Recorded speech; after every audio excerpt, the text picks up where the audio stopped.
ke klinik untuk mengobati bisul Berham.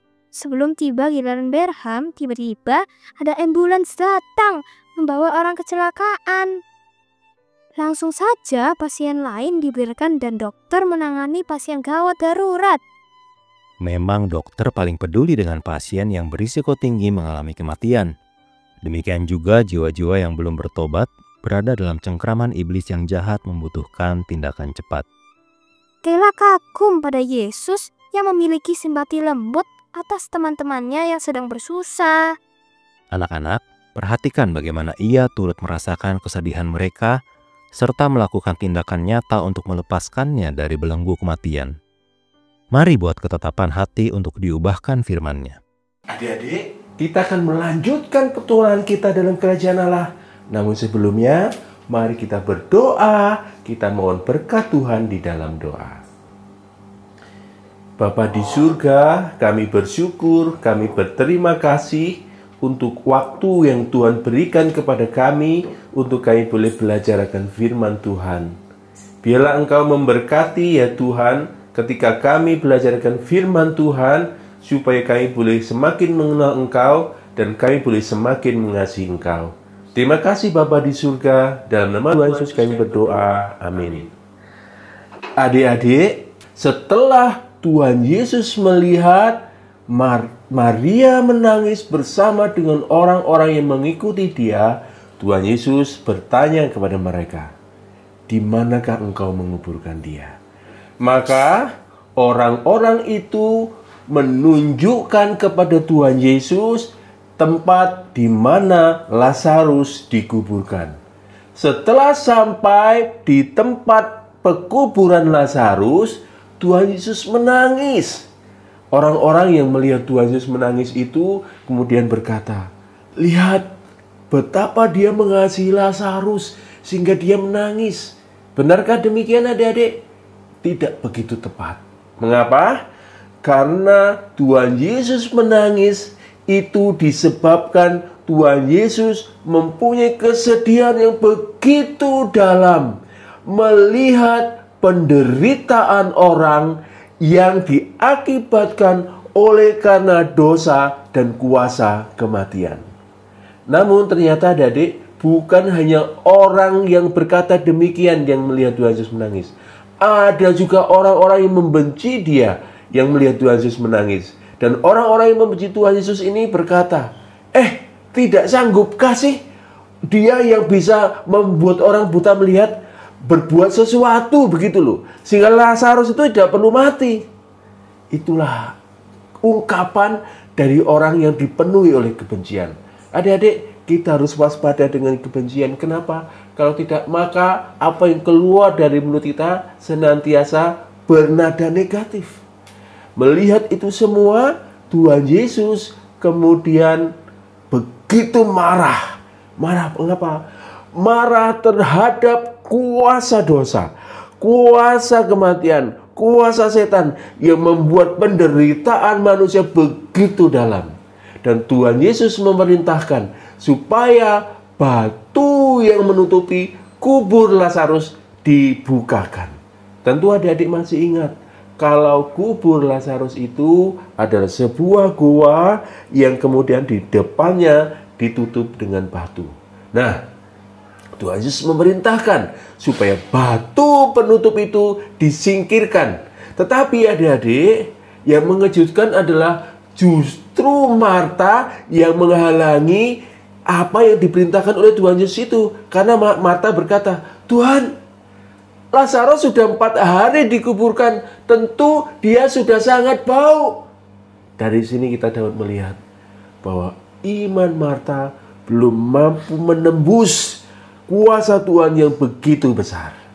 Tetapi Tuhan Yesus menegur Marta dengan lembut.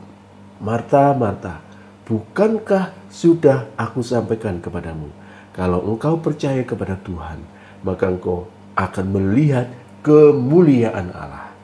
Dan setelah batu itu dipindahkan, maka Tuhan Yesus berdoa kepada Bapa di surga dengan suaranya ini, "Ya Bapa, aku bersyukur kepadamu karena engkau telah mendengarkan aku. Aku percaya bahwa Engkau senantiasa mendengarkan aku. Tetapi karena ada orang banyak yang mengelilingi aku berkata demikian, berdoa demikian, supaya mereka tahu bahwa Engkaulah yang mengutus aku. Adik-adik, apakah di dalam doa Tuhan Yesus ini merupakan doa yang sombong bahwa, oh aku bisa berdoa, oh doaku didengarkan oleh Bapa di surga? Tidak, adik-adik.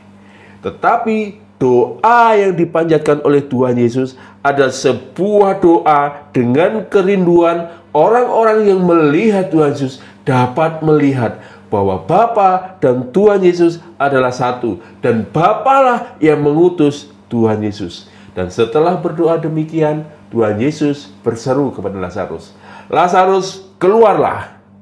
Kemudian apa yang terjadi, adik-adik? Lazarus benar-benar hidup. Lazarus keluar, badannya masih berlilitkan kain kafan, wajahnya masih ada kain peluh. Wah, tentu peristiwa ini menjadi sebuah peristiwa yang viral. Orang mati dibangkitkan. Tetapi apakah yang kita bisa lihat dari peristiwa ini, adik-adik? Apakah hal spektakulernya yang kita ingat? Harusnya tidaklah demikian. Tetapi yang harusnya kita ingat adalah, oh, Kristus mampu menghidupkan orang mati. Berarti siapakah dia? Kristus adalah penghulu hidup. Dia adalah Allah sendiri. Allah yang menjelma menjadi manusia, diutus oleh Bapa di surga untuk menyatakan anugerahnya, supaya setiap orang yang percaya kepada dia beroleh hidup. Apa artinya beroleh hidup? Artinya beroleh pendamaian dengan Bapa di surga. Manusia yang percaya kepada Kristus, yang sebelumnya adalah musuh Allah, sekarang mendapatkan pengampunan dan diperdamaikan dengan Tuhan.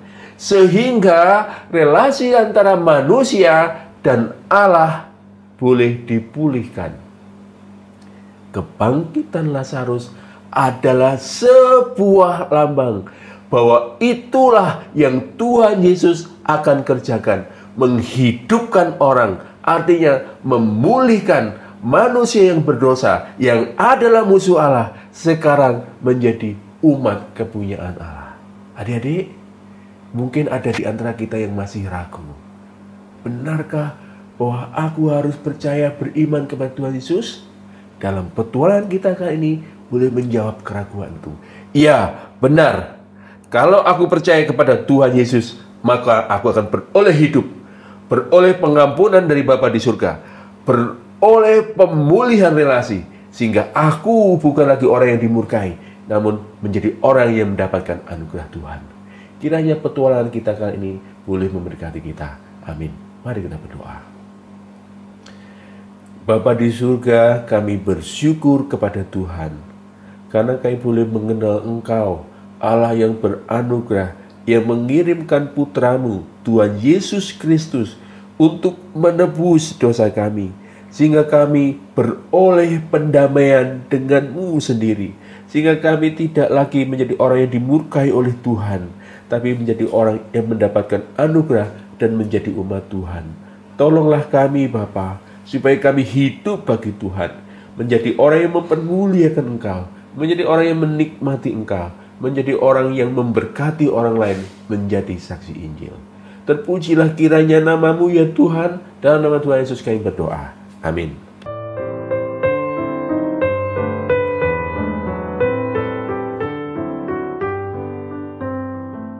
Teman-teman, sepanjang pengetahuan Keila, belum pernah ada orang yang telah mati berhari-hari bisa hidup lagi. Ingat, dalam catatan kebudayaan orang Yahudi, ada pendapat bahwa pada hari keempat setelah kematian, mayat manusia akan sangat berubah sehingga tidak dapat dikenali lagi.